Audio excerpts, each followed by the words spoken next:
पिता परमात्मा के मुख्य नाम ओम का उच्चारण करेंगे। गहरा श्वास भरिए।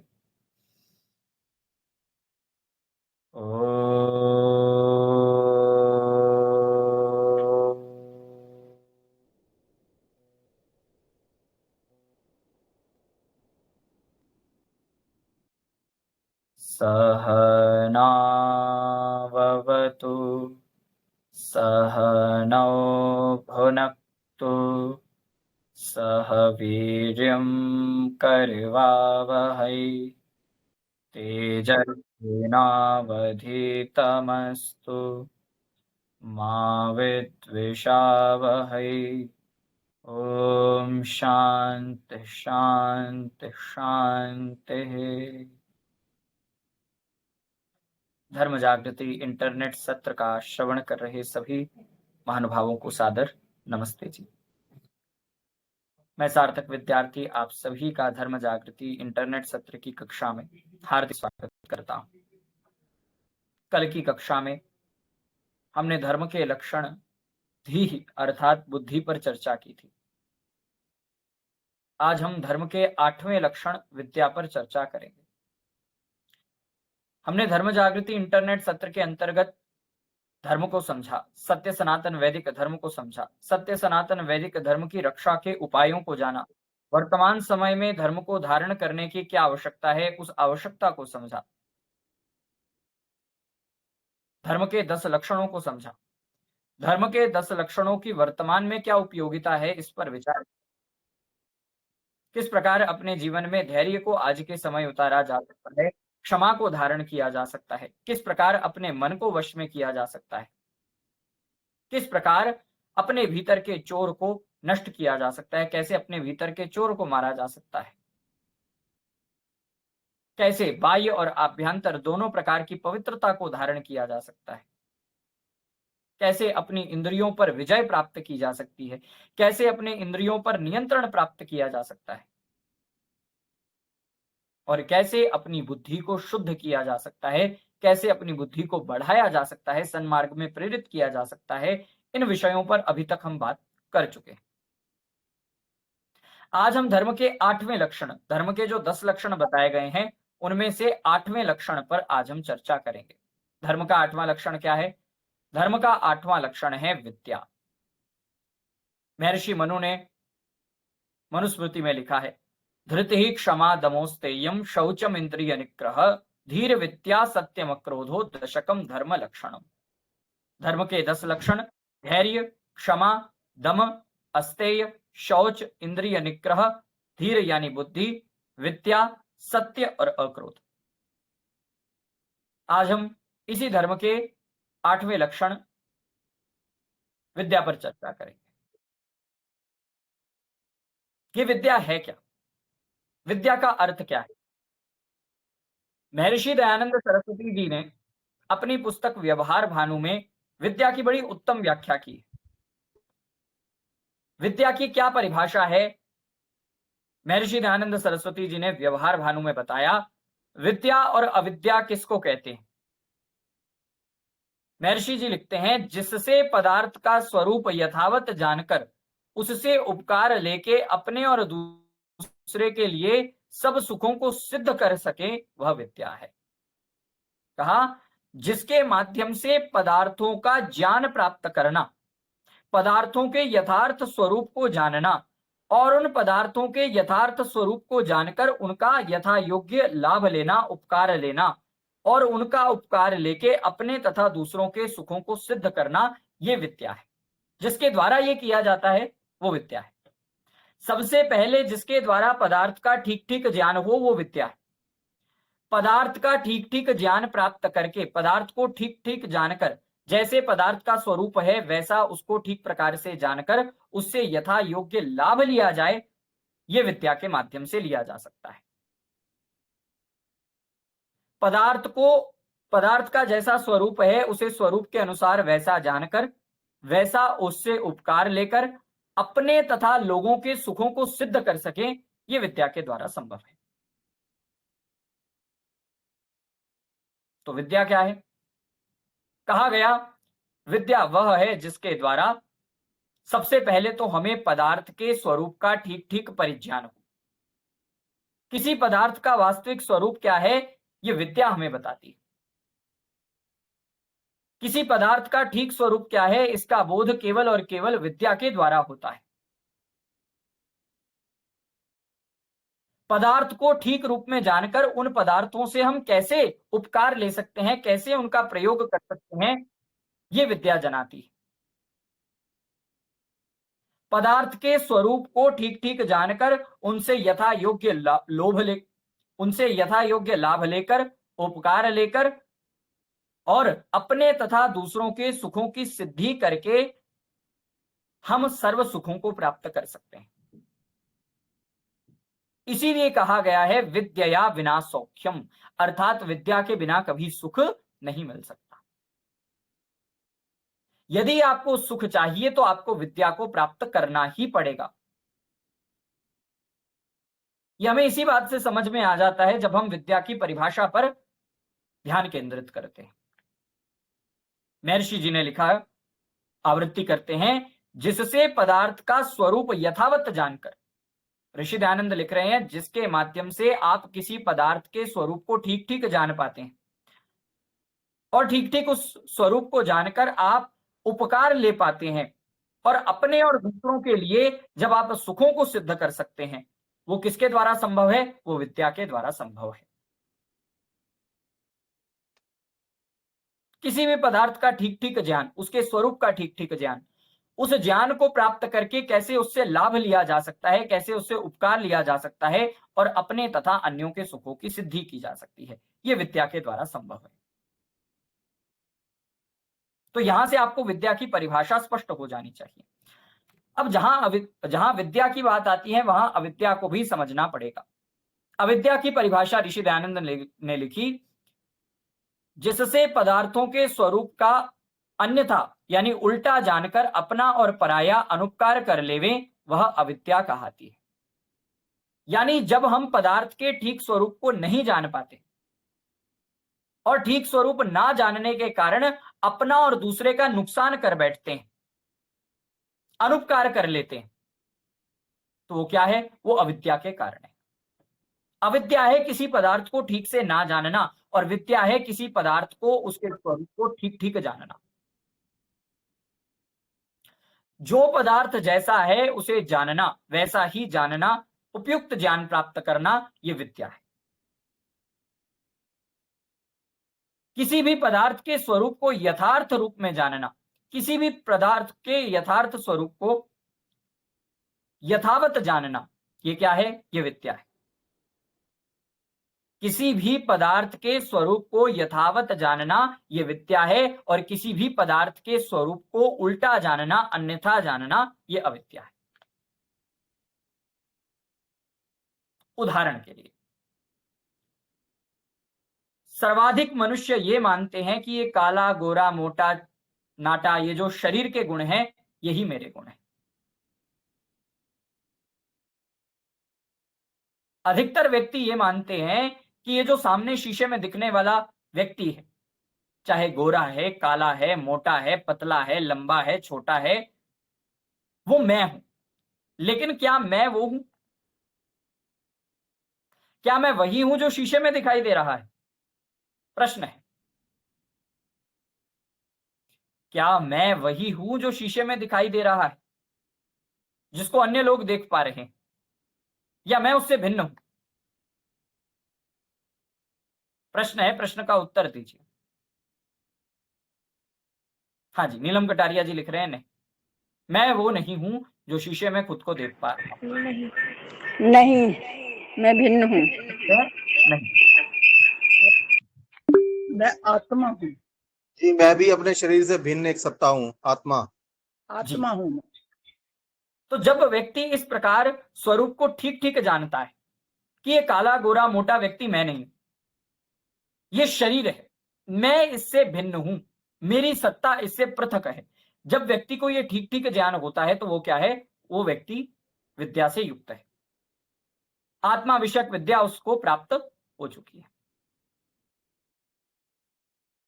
लेकिन ध्यान रहे, ये केवल मात्र कहने की बात ना हो। क्यों?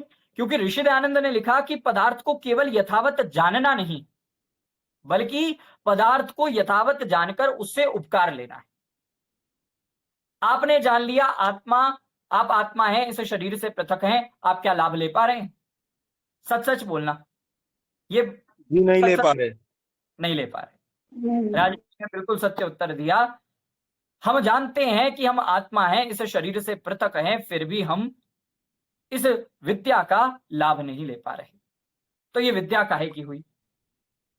हमने केवल जान लिया लेकिन उससे लाभ नहीं लिया, तो वो विद्या नहीं है। हमने केवल जान लिया कि हम आत्मा हैं, इस शरीर से पृथक हैं, हमारी सत्ता इससे भिन्न है। इसे जानने से हमारे विशेष प्रयोजन की सिद्धि तब तक नहीं होगी जब तक हम इस बात से उपकार लेना नहीं सीखेंगे। और राजेश जी ने अभी बिल्कुल सच बताया, सत्य बोला कि हम में से कोई भी विद्या का उपकार लेना नहीं जानता। आत्मा इस शरीर से पृथक है, आत्मा की सत्ता इस शरीर से भिन्न है, इस बात को कोई भी जानकर उससे ठीक ठीक उपकार नहीं ले पाता। इससे उपकार कैसे लिया जा सकता है?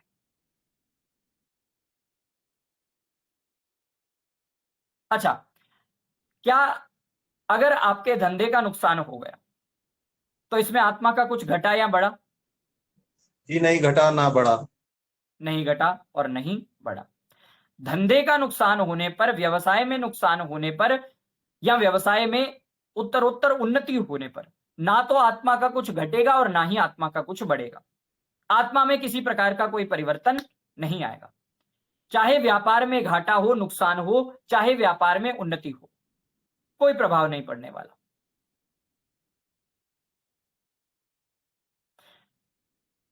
आत्मा पर कोई प्रभाव नहीं पड़ेगा, लेकिन व्यक्ति व्यथित होता है या नहीं होता? व्यापार में घाटा हो तो व्यक्ति व्यथित होता है या नहीं होता? जी होता है, बहुत ज्यादा होता है। होता है। व्यापार में थोड़ा सा भी घाटा हो जाए, व्यक्ति बहुत अधिक संताप युक्त हो जाता है, बहुत अधिक व्यथित हो जाता है। क्यों? क्योंकि उसने ये तो समझ लिया कि मैं आत्मा हूं, मैं इस शरीर से भिन्न हूं, लेकिन उसका उपकार नहीं ले पा रहा। अगर वह व्यक्ति विद्या का उपकार लेना जान पाता, अगर वह जान पाता कि मैं आत्मा हूं, इस शरीर से पृथक हूं, ये शरीर घटता बढ़ता है, इस शरीर में कुछ परिवर्तन आता है, अगर धंधे का नुकसान होगा तो उससे मुझे कोई प्रभाव नहीं पड़ेगा। हो सकता है मेरे वातावरण पर कुछ प्रभाव पड़े, लेकिन मुझ आत्मा पर कोई प्रभाव नहीं पड़ेगा। इस बात को जो समझेगा व्यक्ति, वो वास्तव में विद्या का उपकार लेना जानता है। अच्छा, मैंने बताया विद्या क्या है? जो पदार्थ जैसा है उसको वैसा यथावत जानना। अब ईश्वर कैसा है? एकदेशी है या सर्वव्यापक? सर्वव्यापक। लेकिन ईश्वर को सर्वव्यापक जानकर आपने क्या उपकार ले लिया? जी नहीं ले पाते।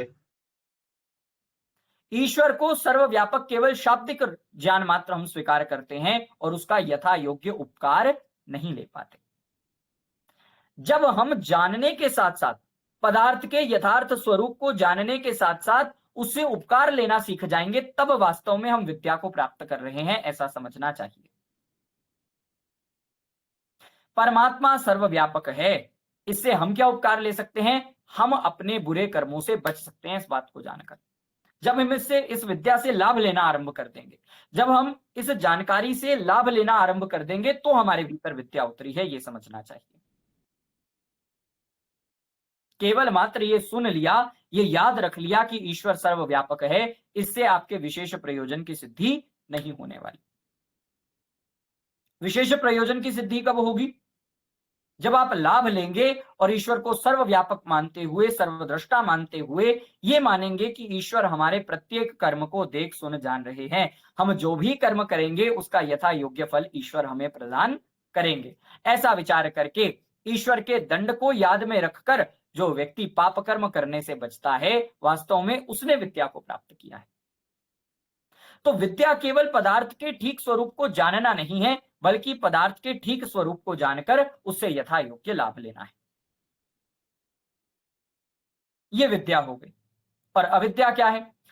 अविद्या है किसी पदार्थ को यथावत ना जानना और कैसा जानना? उल्टा जानना। ऋषि दयानंद ने अविद्या की परिभाषा लिखी, जिससे पदार्थ के स्वरूप को अन्यथा यानी उल्टा जानकर व्यक्ति अपना और दूसरों का अनुपकार कर लेवे, वो अविद्या है। यानी किसी भी पदार्थ को जब हम गलत समझेंगे, जैसा वो पदार्थ है ही नहीं उसे वैसा समझा जाएगा, वो अविद्या की श्रेणी में आएगा। और गलत समझ करके जब उससे हमारी हानि होगी, वो अविद्या के अंतर्गत आएगा। जैसे इस शरीर को हम क्या समझ लेते हैं? आत्मा समझ लेते हैं। मैं शरीर हूं, ये समझ लेते हैं। ये शरीर ही मैं हूं, ऐसा समझ लेते हैं। ये क्या है? अविद्या है। जब हम इस शरीर को आत्मा समझ लेते हैं, शरीर को स्वयं का भाव उत्पन्न कर देते हैं कि ये शरीर ही मैं, तो उससे दुष्परिणाम क्या होता है? शरीर में जो घटाव बढ़ाव होता है उसे हम अपना घटाव बढ़ाव समझने लगते हैं और हमारी हानि होती है। व्यक्ति शुद्ध वस्तु को अशुद्ध समझ लेता है और अशुद्ध वस्तुओं को शुद्ध समझ लेता है। ये क्या है? ये अविद्या है। वो समझता है ये शरीर बड़ा शुद्ध है, उसे इस शरीर में बहुत अच्छी अनुभूति दिखती, वो इस शरीर को देखकर इस शरीर में आसक्त हो जाता है और इस शरीर के भोग विलास में डूब जाता है। शरीर के प्रति उसकी आसक्ति बढ़ती जाती है। क्यों? अविद्या है। वो समझ नहीं पाता, शरीर के यथावत स्वरूप को समझ नहीं पा रहा। शरीर का यथावत स्वरूप क्या है?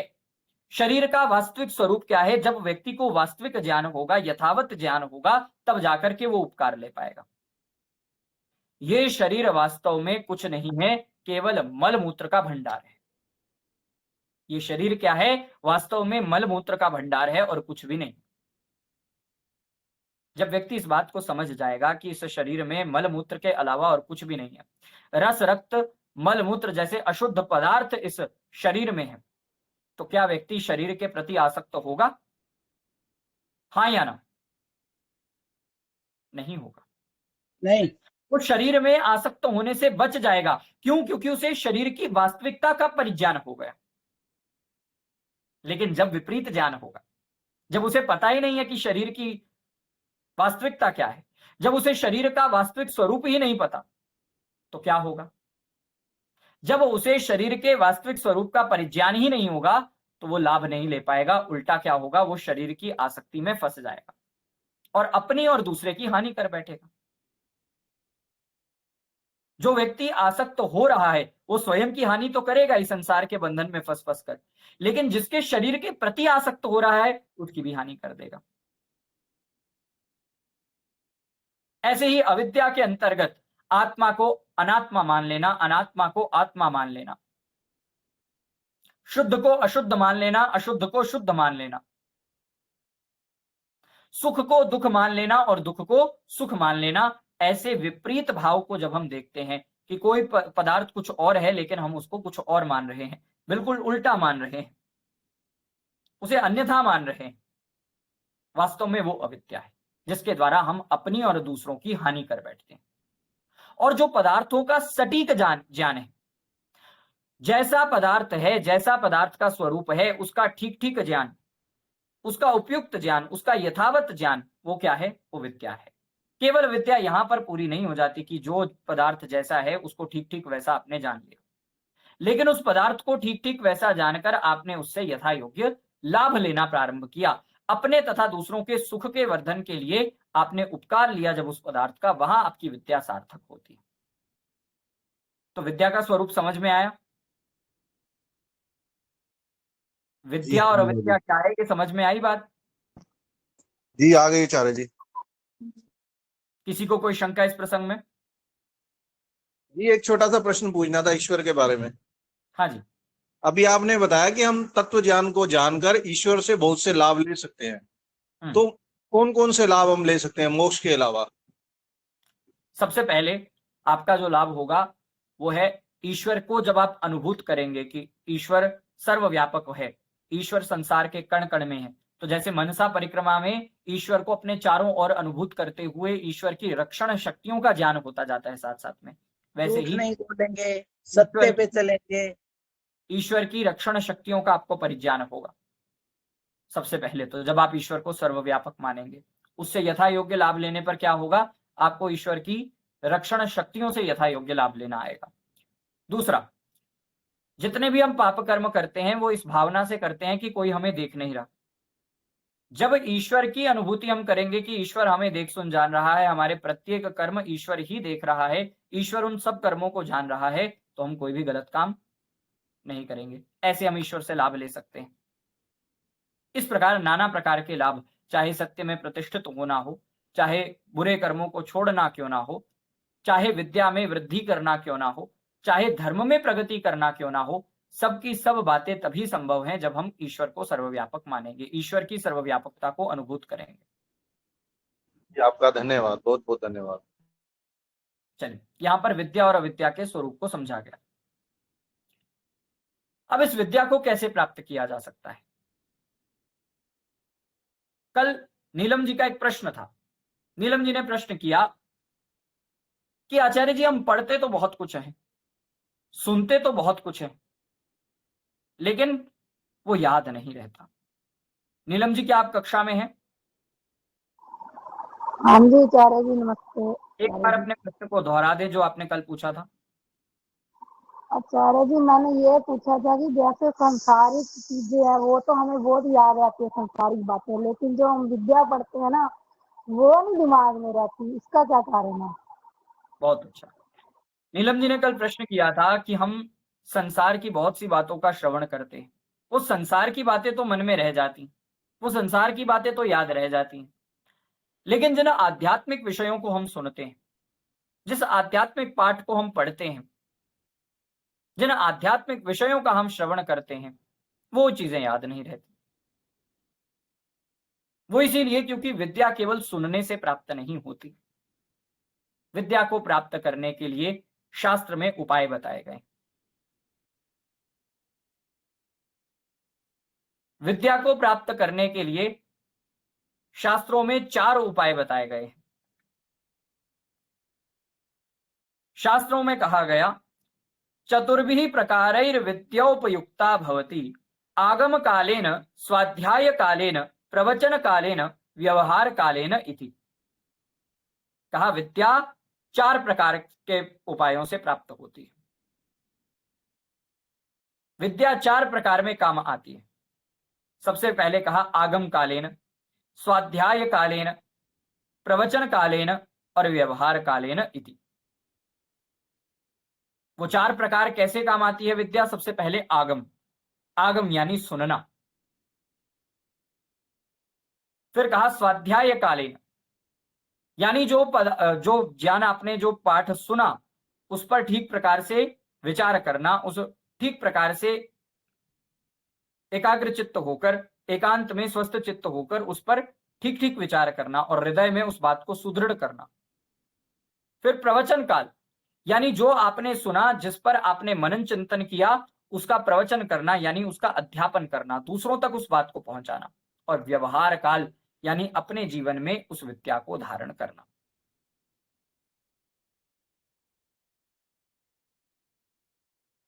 व्यवहार भानु में प्रश्न किया गया, विद्या किस किस प्रकार और कर्मों से होती है?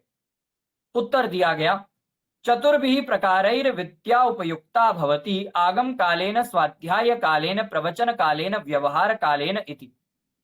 कहा, विद्या 4 प्रकार में काम आती है, आगम, स्वाध्याय, प्रवचन और व्यवहार काल। कहा, आगम काल उसको कहते हैं जिससे मनुष्य पढ़ाने वाले से सावधान होकर ध्यान देके विद्या आदि पदार्थ ग्रहण कर सके। सबसे पहला कर्म क्या है विद्या को प्राप्त करने का? कि जो विद्या पढ़ाने वाले हैं, उपदेश करने वाले हैं, ऐसे सुयोग्य गुरु के सानिध्य में जाकर सावधान होकर ध्यान देके विद्या आदि पदार्थ हम ग्रहण करें। यानी सबसे पहले तो गुरु की शरण में जाना पड़ेगा। गुरु की शरण में जाकर ध्यान देना होगा और सावधान होकर ध्यान देकर हम विद्या को प्राप्त कर सकते हैं। जहां सावधानी हटी वहां दुर्घटना घटी, जहां हमारा ध्यान छूटा वहां विद्या भी छूट गई। तो विद्या को कैसे पढ़ना है? गुरु के सानिध्य में बिल्कुल सावधान होकर और ध्यान देकर के विद्या को प्राप्त करना है। यह आगम काल है, जब आप गुरुमुख से सुन रहे हैं, एकाग्र चित्त होकर गुरु के एक एक शब्दों को आप सुन रहे हैं और उस पर विचार कर रहे हैं, ये आगम काल है। ध्यान पूर्वक सावधान होकर एकाग्र चित्त होकर जब आप गुरु के उपदेश को सुन रहे हैं, वो आगम काल है। केवल मात्र सुनने से विद्या की प्राप्ति नहीं होगी। कहा स्वाध्याय काल। स्वाध्याय काल उसको कहते हैं जो पठन समय में आचार्य के मुख से शब्द, अर्थ और संबंधों की बातें प्रकाशित हो, उनको एकांत में स्वस्थ चित्त होकर पूर्वापर विचार के ठीक ठीक हृदय में दृढ़ करके रहना। ऋषि दयानंद लिखते हैं स्वाध्याय काल वो है आचार्य से जिस विद्या को आपने पढ़ा, अब आप एकाग्र चित्त होकर, स्वस्थ चित्त होकर उसी विषय पर विचार करेंगे कि आचार्य जी ने हमें क्या पढ़ाया था, आचार्य जी ने जिन शब्दों का प्रयोग किया, आचार्य जी ने जिन शब्दों के अर्थों का प्रयोग किया और शब्द और अर्थ में जो परस्पर संबंध बताया, इन सबको जानना, इन सबका यथावत लाभ लेना, ये क्या है? ये स्वाध्याय काल है। यानी एक बार आपने आचार्य से, गुरु से पाठ को सुन लिया, विद्या को प्राप्त कर लिया, आपका उद्देश्य यह है कि आप उस विद्या को सुदृढ़ कर सकें। उसके लिए आपको आवृत्ति करनी पड़ेगी और जो आपने आचार्य के श्रीमुख से सुना है उसे स्वस्थ चित्त होकर ठीक ठीक विचार करना होगा और हृदय में उसे सुदृढ़ करना पड़ेगा। फिर कहा प्रवचन काल उसको कहते हैं जिससे दूसरे को प्रीति से विद्याओं को पढ़ा सकता है। जब व्यक्ति प्रेम पूर्वक जो विद्या प्राप्त की गई है उस विद्या को दूसरे को पढ़ाने में सक्षम हो जाता है, उसे प्रवचन काल कहते हैं। जैसे हमने अपने गुरुओं से विद्या प्राप्त की, उसी विद्या को आपको यहां अग्रेषित करने का कार्य किया जा रहा है, तो ये जो कार्य है ये प्रवचन काल है। ऐसे ही आप जिस विषय को सुन रहे हैं, पढ़ रहे हैं, उसी को आगे आप प्रचारित करने का प्रयास करेंगे, उसी को आप आगे लोगों को बताएंगे, वो आपका प्रवचन काल होगा। तो विद्या को अगर आप बढ़ाना चाहते हैं तो विद्या को बढ़ाने के लिए विद्या को बांटना पड़ेगा। आप धन को देंगे तो धन घट जाएगा, लेकिन आप विद्या को देंगे तो विद्या बढ़ेगी। इसीलिए विद्या का दान बहुत आवश्यक है। जो आपने आचार्यों से पढ़ा, जिस पर मनन चिंतन विचार किया, जिसको हृदय में सुदृढ़ किया, उसका प्रवचन करना है, अर्थात उसे अन्यों को भी बताना है। ये प्रवचन काल है। और फिर कहा व्यवहार काल उसको कहते हैं जब अपने आत्मा में सत्य विद्या होती है, तब क्या करना है, यह नहीं करना, वह ठीक ठीक सिद्ध होके वैसा ही आचरण हो सके। जब व्यक्ति पढ़ी हुई विद्या को आचरण में ले आए तो वो व्यवहार काल है। हमने आचार्य से सुना कि ब्रह्मचर्य का पालन करना चाहिए और अब हम ब्रह्मचर्य का पालन कर पा रहे हैं, ये व्यवहार काल है। हमने पढ़ा झूठ नहीं बोलना चाहिए, सदा सत्य बोलना चाहिए, झूठ से छूटकर सदा सत्य की प्राप्ति करनी चाहिए। जब इस बात को हम व्यवहार काल में उतारते हैं, सदा सत्य बोलते हैं, झूठ नहीं बोलते, तब वास्तव में हमने व्यवहार में विद्या को उतार लिया। ऐसे ही जो कुछ आचार्य से सुना है, जिस पर आपने ठीक ठीक विचार किया है, जिसका आपने प्रवचन किया है, उसको जब आप अपने जीवन में उतार लेते हैं, अपने आचरण में उतार लेते हैं, वो व्यवहार काल है। तो आगम काल आचार्य से सुनकर, स्वाध्याय काल एकाग्र चित्त होकर, शुद्ध चित्त होकर उस पर विचार करने से, मनन चिंतन करने से, हृदय में उसे सुदृढ़ करने से, प्रवचन काल अर्थात उसी विद्या को आगे प्रचारित करने से, और व्यवहार काल यानी उसी सुनी सुनाई, पढ़ी पढ़ाई, विचार की हुई और प्रवचन की हुई विद्या को अपने जीवन में उतारने से, अपने आचरण में उतारने से विद्या की प्राप्ति संभव है। ऐसे ऋषि दयानंद आगे लिखते हैं अन्य भी 4 विद्या प्राप्ति के कर्म हैं, अन्य भी 4 कर्म विद्या प्राप्ति के लिए हैं, श्रवण, मनन, निधिध्यासन और साक्षात्कार। जैसे आगम काल, स्वाध्याय काल, प्रवचन काल और व्यवहार काल था, वैसे ही 4 उपाय विद्या प्राप्ति के बताए गए, श्रवण, मनन, निधिध्यासन और साक्षात्कार। श्रवण उसको कहते हैं कि आत्मा मन के और मन श्रोत्र इंद्रिय के साथ यथावत युक्त करके अध्यापक के मुख से जो जो अर्थ और संबंध के प्रकाश करने हारे शब्द निकले, उनको श्रोत्र से, मन और मन से आत्मा में एकत्र करते जाना। 3 चीजें, आपकी श्रोत्र इंद्रिय, ये तो कान है ना, ये कान गोलक है। इसके भीतर एक सामर्थ्य है, एक इंद्रिय है, श्रोत्र इंद्रिय। एक हो गया श्रोत्र इंद्रिय, दूसरा हो गया मन, और तीसरा है आत्मा। इन तीनों का पहले तो संयोग करना पड़ेगा। आपकी जो श्रोत्र इंद्रिय है वो आपके आत्मा के साथ संयुक्त रहे, आपके मन के साथ संयुक्त रहे, और आपका मन जो है वो आपकी आत्मा के साथ संयुक्त रहे। यानी जो विषय आप श्रोत्र इंद्रिय से ग्रहण कर पा रहे हैं वह मन में जाए और मन से आत्मा को प्राप्त हो। तो इनमें एकत्र करते जाना है जो ज्ञान आप गुरु से प्राप्त कर रहे हैं। ये श्रवण है। केवल सुनने का नाम श्रवण नहीं है। सुन करके जब वो ज्ञान आत्मा में स्थिर हो रहा है उसका नाम श्रवण है। फिर कहा मनन उसको कहते हैं जो शब्द, अर्थ और संबंध आत्मा में एकत्र हुए उनका एकांत में स्वस्थ चित्त होकर विचार करना कि कौन शब्द किस अर्थ के साथ, कौन अर्थ किस शब्द के साथ, और कौन संबंध किस किस शब्द और अर्थ के संबंध अर्थात मेल रखता है, इनके मेल से किस प्रयोजन की सिद्धि होती है और उल्टे होने से क्या क्या हानि होती है इत्यादि। जब आप एकांत में रहकर इस बात पर विचार करेंगे तो ये मनन है। तो मनन चिंतन ऐसे करना है। अब ये जो शब्द अर्थ संबंध है इसकी व्याख्या थोड़ी लंबी है, आज की कक्षा में नहीं की जा सकती, लेकिन व्यवहार भानु की कक्षा हमने YouTube पर ली थी। व्यवहार भानु इस ग्रंथ को पूरा पढ़ाया गया है YouTube पर। उस कक्षा का मैं आपको लिंक भेज दूंगा, उसमें बड़े अच्छे से विस्तार पूर्वक इसकी व्याख्या की गई, तो वहां से आप इस बात को समझ सकते हैं, जान सकते हैं।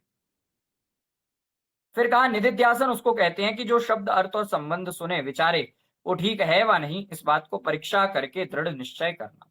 अब निश्चय करना है, निश्चयात्मक ज्ञान की प्राप्ति करनी है कि हमने जो कुछ सुना, हमने जिस पर विचार किया वो क्या सच है भी या नहीं, और अगर सच है तो उस पर निश्चय लेकर एक निर्णय लेना है उसे अपने जीवन में धारण करने का। और साक्षात्कार उसको कहते हैं जिनसे अर्थों के शब्द और संबंध सुने विचारे और निश्चय किए हैं उनके यथावत ज्ञान और क्रिया से प्रत्यक्ष करके व्यवहारों की सिद्धि से अपना और पराया उपकार करना आदि विद्या प्राप्ति के 4 साधन है। तो यहां पर जो बताया गया वो शब्द अर्थ और संबंध से अधिक संबंधित है, जिसे कि आप व्यवहार भानु की कक्षा में समझ सकते हैं। हम अगर समझना चाहें तो उसका सरल उपाय यह है, श्रवण यानी अपने आचार्य से सुनना, मनन यानी जब आप घर पर आ गए, जब आपने आचार्य से सुन लिया, जब आपका पाठ विराम हो गया तो उसके बाद पढ़ी सुनी विद्या पर विचार करना, यह मनन है। फिर निश्चयात्मक ज्ञान की प्राप्ति करना कि जो हमने ज्ञान प्राप्त किया वो सही है, और अगर सही है तो हमारे जीवन में अगर उपयोगी है तो उसे धारण करने का निर्णय लेना, और निश्चय एवं निर्णय करने के बाद व्यवहार काल या साक्षात्कार जिसमें हम पढ़ी सुनी विद्या को अपने जीवन में आचरण में धारण कर सके।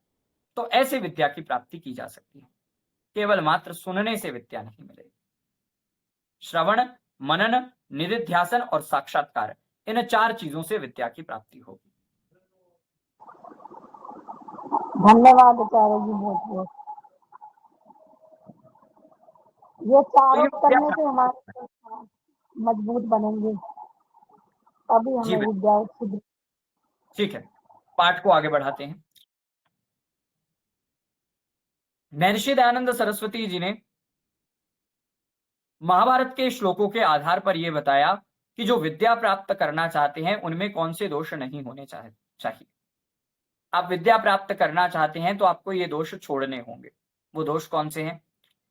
आलस्यम मदमोहौ च चापल्यम गौष्ठिरेव च स्तब्धता चाभिमानित्वम तथा त्यागित्वमेव च एते वै सप्त दोषाः स्युः सदा विद्यार्थिनां मतः। 7 दोष हैं। आलस्य, जो व्यक्ति विद्या को प्राप्त करना चाहता है उसे आलस्य को छोड़ देना चाहिए, क्योंकि आलसी व्यक्ति विद्या को प्राप्त नहीं कर सकता। मद मोह यानी नशा करने वाला और मूढ़ता से युक्त व्यक्ति विद्या को प्राप्त नहीं कर सकता। जो व्यक्ति मूढ़ता से युक्त है, नशे के कारण या किसी अन्य कारणवश उसकी बुद्धि खराब हो चुकी है, जो मूढ़ता के गुण से, जो मूढ़ता के दोष से युक्त है, वो व्यक्ति विद्या को प्राप्त नहीं कर सकता। चापल्यम, जो चपलता है, जिसमें अस्थिरता है, चंचलता है, वो व्यक्ति विद्या को प्राप्त नहीं कर सकता। और फिर कहा गोष्ठीरेवच, जो इधर उधर की बातें करता है, अंड-बंड बातें करता है, वो व्यक्ति विद्या को प्राप्त नहीं कर सकता।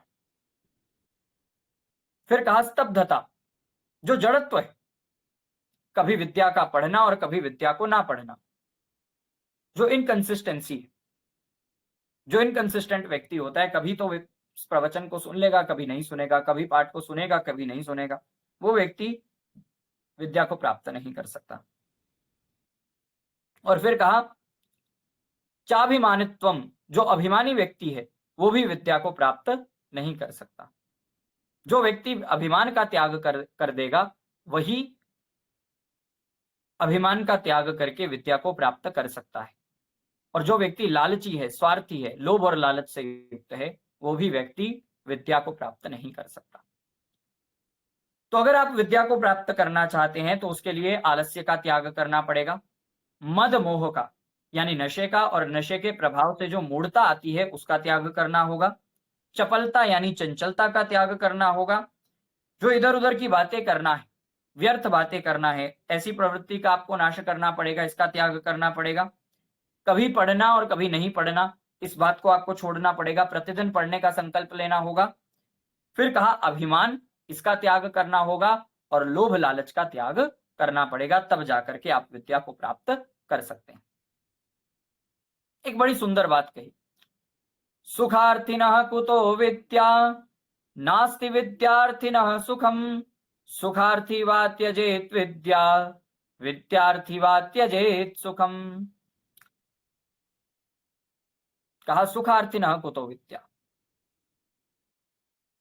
जो सुख चैन की इच्छा रखता है उसको विद्या कहां से आ सकती है। और जिसका चित्त विद्या ग्रहण करने में लगा है उसे विषय संबंधी सुख चैन कहा। यानी जो ये चाहता है कि मैं सांसारिक विषय भोगों में डूबा रहूं, मैं भोग विलास में डूबा रहूं, मुझे सांसारिक सुख मिलते रहें, वह व्यक्ति विद्या को प्राप्त नहीं कर सकता। और जो व्यक्ति विद्या को प्राप्त करता है उसके पास ये व्यर्थ के सांसारिक विषय भोगों में फंसने का समय नहीं है। इसीलिए कहा जो विद्यार्थी है वो इस सांसारिक सुख चैन की, विषय संबंधी, विषय भोग संबंधी सुख चैन की इच्छा नहीं करता। और जो व्यक्ति विषय भोग वासनाओं में लिप्त रहने वाला है उस व्यक्ति को विद्या प्राप्त नहीं हो सकती। विद्या का मार्ग सरल नहीं है, कांटों वाला मार्ग है, और इस कांटों वाले मार्ग पर चल करके ही हम अपने जीवन को सार्थक कर सकते हैं। ये विषय संबंधी जो सुख हैं ये विद्या के मार्ग से विपरीत हैं, इस पर चलकर व्यक्ति विद्या को प्राप्त नहीं कर सकता। और विषय वासनाओं से संबंधित जो सुख चैन है उनसे पृथक होकर जब व्यक्ति विद्या प्राप्ति के मार्ग पर अग्रसर होता है तो वो व्यक्ति असीम सुख को प्राप्त करने के लिए प्रयास कर रहा है। ये छोटे मोटे सुख हमें क्यों चाहिए, हमें तो असीम सुख चाहिए, सबसे महान सुख चाहिए। तो जिस व्यक्ति को ये छोटे मोटे सुख प्रभावित नहीं करते, सीधा उसे महान सुख चाहिए, वो व्यक्ति विद्या के पथ पर चल सकता है।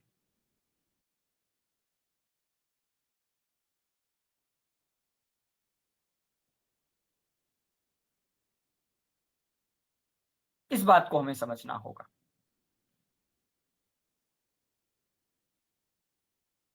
अब कई लोग कहते हैं आपने विद्या के बारे में बता दिया, विद्या क्या है, विद्या कैसे चार मार्ग से प्राप्त की जा सकती है उसके बारे में बता दिया गया। जो व्यक्ति विद्या को प्राप्त करना चाहता है उसे कौन से दोष त्यागने चाहिए इस बात के बारे में बता दिया। अब मुझे यह बताइए विद्या मैं पढ़ूं क्यों, मैं प्राप्त क्यों करूं। हमने चर्चा की विद्या क्या है, आवृत्ति करते हुए चलते हैं। हाँ जी, कौन विद्यार्थी मुझे बताएगा विद्या क्या है, विद्या की परिभाषा क्या बताएगी।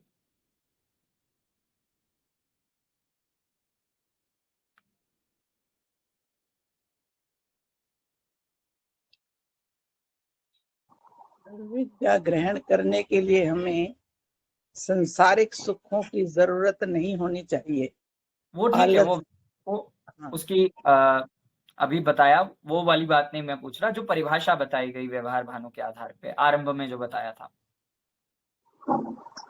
जिससे आचार्य जी पदार्थ का निश्चित स्वरूप का यथावत ज्ञान है। आचार्य जी हाँ जी मान्यता जी।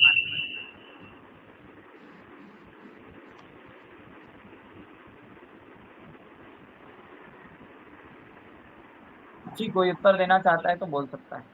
जो चीज आचार्य जी जैसी है उसको ऐसा ही मानना और ऐसे ही जानना। ठीक है मानविका जी, क्या जो वस्तु जैसी है उसके स्वरूप को वैसा जानना केवल इतना मात्र विद्या है? वैसा ही मानना, वैसे ही आचरण करना। आचरण करना, उससे यथा योग्य लाभ लेना, उपकार लेना, ये विद्या का एक विशेष महत्व है। चलिए आवृत्ति करते हुए चल रहे हैं।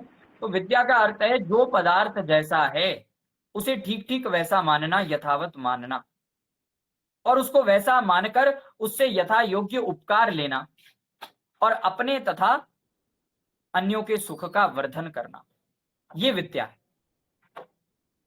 अब विद्या को प्राप्त कैसे किया जा सकता है? विद्या प्राप्ति के लिए 4 उपाय बताए गए: श्रवण, मनन, निधिध्यासन और साक्षात्कार। पहले तो एकाग्र चित्त होकर, शांत चित्त होकर, गुरु के सानिध्य में बैठकर गुरु से शिक्षा को प्राप्त करना है। गुरु आपको उपदेश करेंगे, उसे आपने श्रवण करना है। ऐसे नहीं कि कान से आप सुन रहे हैं और एक कान से सुनकर दूसरे से निकाल रहे हैं।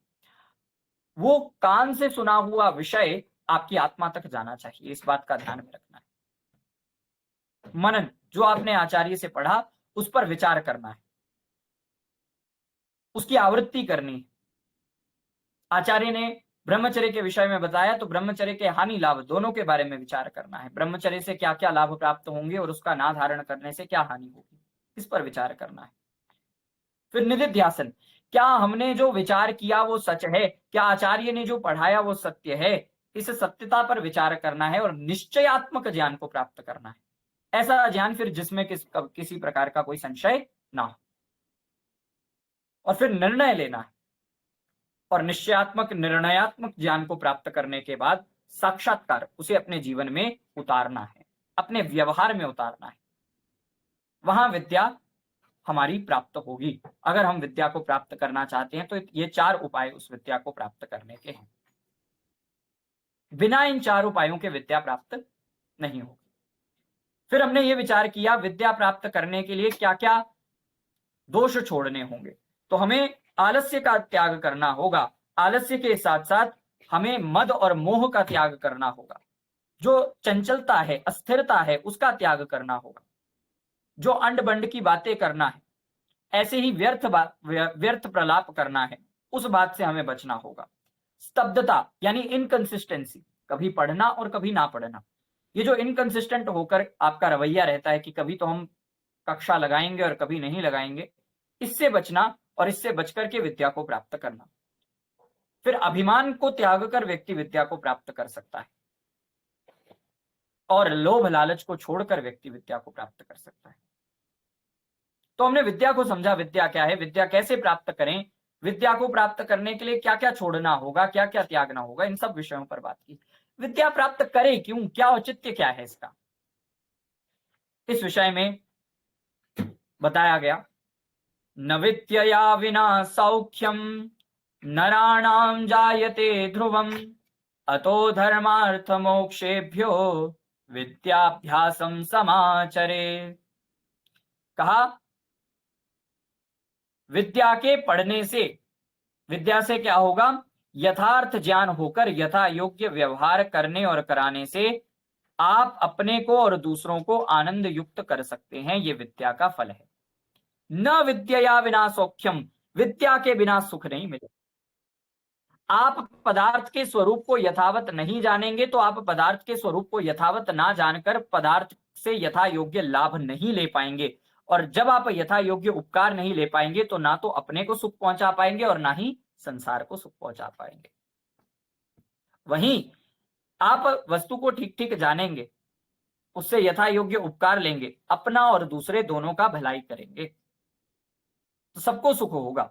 विद्या के बिना सुख नहीं हो सकता।